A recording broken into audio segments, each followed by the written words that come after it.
Drones begin building, the future of construction. Construction is taken to the skies, literally. For the first time, flying construction robots are being tested in site-like conditions.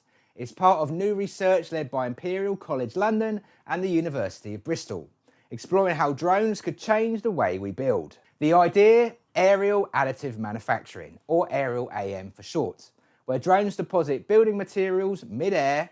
Imagine them 3D printing structures at height, no scaffolding required.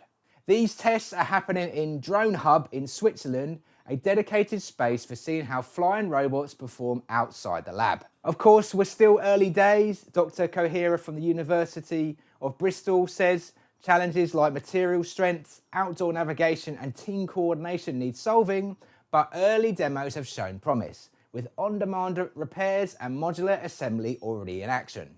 The future of construction might not just be bigger, it might be lighter, faster and a little bit airborne. That's your robot news update for today. If you're curious about how robotics can transform your business, join me for my weekly live Robot Optimised workshop. It's packed with insight, trends and practical tips.